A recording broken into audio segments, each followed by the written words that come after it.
There's been a couple of things that have caught my attention and that I've really enjoyed using and that are regulars here at home over the past month. It is the beginning of September now, and I figured why not share some of these with you, because you may or you may not find them fairly handy. Yeah. Anyway, here goes. First up, regular readers will have noticed that I have this new hairdo. It's the first time that I've been this short in a long time, and I'm no longer wearing my hair up. So it used to be that I could get away with wearing my hair up and I could just scrape it back and spritz a bit of hairspray in it and then not worry about it. But now that it's shorter, it's a bit more of a problem. So if there's one thing that really, really drives me mad, it's a frizzy head, and I live in Ireland and humidity and frizz is something that you get used to. Also, I find that if I condition my hair that it gets really, really greasy. So I picked this up a couple of weeks ago. I mean, I've not used very much of it. Can you see it there? Hang on. Can you see? Like, there's very little use. I've used very, very little of it. This is John Frieda Frizz Ease 100% Shine Glossing Mist. I use this instead of conditioner, and I put it on after I've dried my hair and my hair doesn't frizz, and if I'm out and about then I just give it a quick spritz and a comb through. I bought this at the beginning of August. As you can see, I've barely even used a tenth of the bottle. I think I paid €8 for it, so I got a tenth of the bottle for a month. So it's worked out very well. It's actually cheaper than using conditioner. So that's my first tip of the month. As you can see, I've already lost the cap off of it. Sorry. So my first tip of the month is, this is kind of dead handy to keep in your handbag. It's a nice size actually, isn't it? The next thing I have is something that we only picked up. Well, when I say we, this is actually my husband's. I like it so much, I'm going to get one for myself. It's got kind of like a moleskin cover, so it's really tactile and soft, and it also has one of these elasticy band things to keep it closed, which is handy when you keep all of your stuff in a handbag and a backpack. It's a 2015-2016 diary. Look at all the greasy fingerprints on it. That's because my kids have been picking it up. And it's a day per page, which is handy as well. If, like us, you live not by the calendar year, January to January or January to December, but you live by the school year, so that would be September to June, this is dead handy because it spans the calendar year. This is nearly an 18-month, actually I'll just check. She checks. Goes up to July. No, it's a 12-month. Sometimes you can pick up an 18-month one. They're handy too. I like a 12-month one. My calendar year starts in September, so technically this is the start of the new year for me. This cost €9.50 for the A5 size, and it's €10.50 for the A4 size, and you'll get them in Tesco, but you'll find them in loads and loads of places. But I prefer something that's nice and plain and dark, nothing too fancy. It's purely a functional thing, and I'll come back to that over the next couple of weeks because I want to share some details on how to figure out your household budget and how to organise yourself during the year, because I often get asked lots of questions about that. So this is a good example of one of the things that I always have to hand. I always have a diary, but a 6-month diary which runs for the school year rather than the calendar year is dead handy to have. Okay, so that's the calendar. The next item, I've just realised I've left it out in the hall, so just give me a second and I go running out. Okay, so the next item is actually over 4 years old. The company in question has been manufacturing their products for over 30 years. I'll put a link to them below. They're absolutely fantastic. When I was in secondary school many years ago, I had one of their school bags for pretty much the whole of the 6 years that I was in secondary school, and then I transitioned onto one for...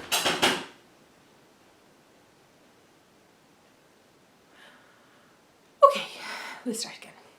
There was a whole load of junk mail just came in the door.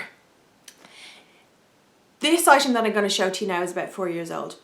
It is part of my wardrobe. In fact, if you see me when I'm out and about and I don't have it with me, well then I'll probably be feeling a little bit undressed or naked. Anyway, I'm I'm a busy type person. I do love bags, but I have a back injury, which I've been carrying for a couple of years now. So if I'm very careful and I treat myself kindly and I take care of myself, my back injury won't act up. But stuff like handbags which cross over the body one side to another, or something that I heft in under there, that's going to put pressure on my spine. So I always look for a decent backpack. The reason why I chose this company for my backpack 4 years ago is because I know that their backpacks work. The first time I ever had one of their backpacks was when I was in secondary school. That's a long time ago. This company had been manufacturing bags for a long time. They're an Irish company and they're called Sport House. So it's a little bit manky because, I mean, look at it, it's 4 years old. Okay, this is known in our house as Mammy's Spotty Bag. It has a front pocket with a zip on it. If I'm out and about, I don't tend to put anything important in there because obviously if you're in a busy area where there's pickpockets around, that's going to be the first point where they get stuff. In fact, last year in Dublin, some pickpocket must have been absolutely delighted with himself because he got 2 sanitary towels out of the front pocket one day. But that's kind of the height of what I keep in there when I'm out and about in busy areas. Then it has these little clippy things. Snap and snap. Now this is 4 years old. There's nothing wrong with them. Just a little bit of wear and tear on the material and that's it. Then there's a drawstring pull at the top. And then inside I've got a small little zip pocket and a clip to hang my keys. That is all that is in it, but it's huge. I mean, I fit most things in it. It is part of my everyday wardrobe. I have it with me most days when I'm out and about. It's so good that when we went to buy a new school bag for the 16-year-old this year, we got her a black Sport House bag. Sport House are a really old traditional, not really old like ancient old, but really old traditional Irish company. They've been manufacturing school bags for decades. They're really well made. The back is well padded, the straps are well padded. They adjust really easily. The seams are taped, so once you have everything in your bag and the top is sealed, and even if you have torrential rain, most of the stuff inside your bag is going to stay dry unless something gets in under a crack underneath the top. But if I'm out and about and I know that it's going to be rainy, I'll pop a plastic bag over the top, just inside where the drawstring is. Anyway, their backpacks are not cheap, but considering that you will get years of wear out of them, they're exceedingly good value. If you go into a regular bag shop and you pay, say, €10 for a branded bag, or maybe, a character bag if you've got small kids, if you pay €10 for that and you have to replace it every year for 5 years, well then that's going to cost you €50. This bag, this particular spotty bag, I think you can get it for about €35 online. There's only 3 retailers who stock it in Ireland at the moment. Go to their website, check out Sport House. I'll put the link below. Highly recommend their bags. I've been buying them for years and truly they're just absolutely fantastic. Obviously purple and spots is not necessarily out to everybody's taste. They do plenty of plain colours and colours that are a little bit more, I suppose, darker, and it's just purple spotty bag. I like colours, even though I am wearing a dark top today. I got this up now. I had a discussion with a friend there recently. Is this a Cag in a bag or a Mac in a sack? Either way, it's pretty nifty. I picked it up in Peacocks. I know I don't think there's any Peacocks in the Republic of Ireland, but I did pick it up in Peacocks recently. It cost me, I think it was £14.99. It's really pretty colour, so it keeps in this bag anyway, which fits very nicely in the bottom of my spotty bag.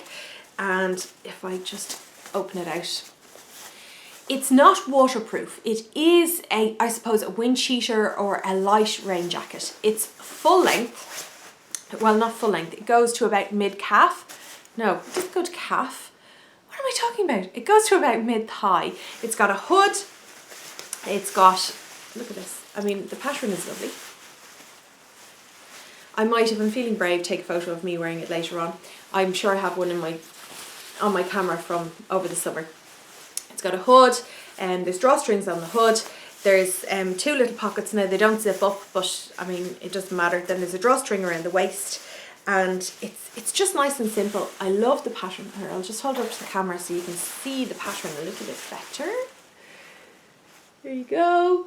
Really pretty and bright. I'm making an effort to try and look a little bit more bright.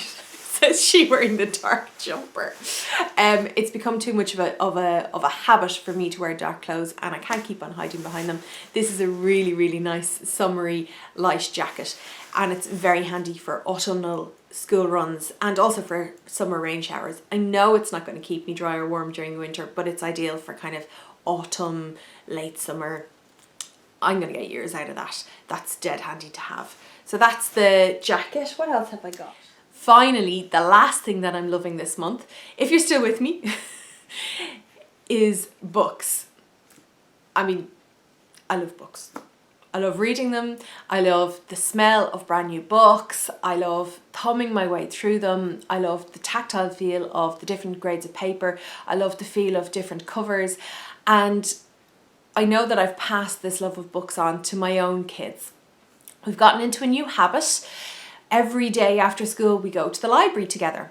That's myself and the 6-year-old. And we sometimes do his homework, or sometimes we'll pick a book off the shelf and we'll read it. So every day we're also taking home a book each for the boys for their bedtime story at night. So every night they pick a new book for their bedtime story.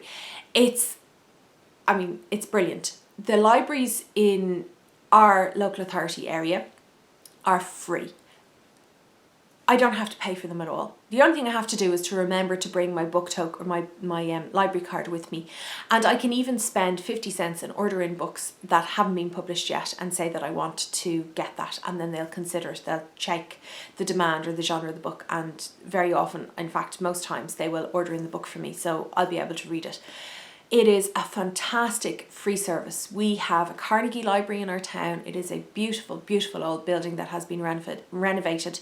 The library is an amazing facility for us to have benefit of. So yesterday, the books that I chose, and actually between the jigs and reels we didn't get a chance to read these last night. We went to an Old Reliable for our library books last night. So these will be our bedtime stories tonight. So the first one we have is Mountain Engines. The 3-year-old requested a train book. So this is a Thomas the Tank Engine kind of series. Culdy and his friends are the engines in a different kind of railway. So this is for the 3-year-old. He loves trains, so this is his book for tonight. And for the 6-year-old, it's Frog Sa Spare, and that's a book from one of my favourite Irish language publishers, Futa Fata. And they're based in Spiddle, on Spiddale, in County Galway. And that's for the 6-year-old. I mean, we read the books together, so it's not such a big deal, but obviously the 6-year-old is going to help me read it, so that's something for him. And then for me, because I very rarely watch TV at night, sometimes I do, sometimes I don't, maybe about an hour after the boys have gone to bed, but there's nothing I love more than just deciding to pick up a really good book. Yesterday I picked up a cookbook that I'd been wanting to read for a long time, and it had been booked out of the library for a while, and this is by a renowned food writer, Diane Henry, a Change in Appetite. Let's see, there we go. Fantastic book with on the back, Diana Henry's passion is infectious and her recipes tantalising, by Hugh Fernie-Whittingstall. Recommended retail price is £25 sterling. Basically, I have a book addiction. There is absolutely no way I would be able to have enough money to feed my chronic book addiction unless I went to the library. I get to read as many books as I want. I think I can rent out as many as 8 books a day for free. I can bring them back. I mean, I can borrow videos, I can borrow audio tapes. I can even rent out art for the walls in my house if I wanted to from the library. It's just a brilliant, brilliant, brilliant facility. So if you do anything this month, I recommend, if you don't have one already, go and get yourself a library card and get down to your local library, rent out a book or two and see what a brilliant facility it is. And if you have one already, well, why not visit? It's a really, really integral part of our community, and it's an integral part of communities up and down Ireland and across the world. Where else would you be able to read hundreds of books for free and not have to pay for them? So there you have it. They are my favourites from August.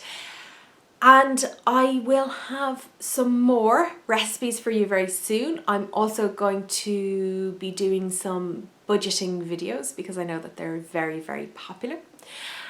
And if you have any questions or if you have any recommendations for me to try out this month, please do comment below and let me know. You will find me on all social networks as Wholesome Ireland, apart from Twitter and Pinterest where I am at Wholesome IE, but you find all the links to my social networks below. Talk to you soon. Bye.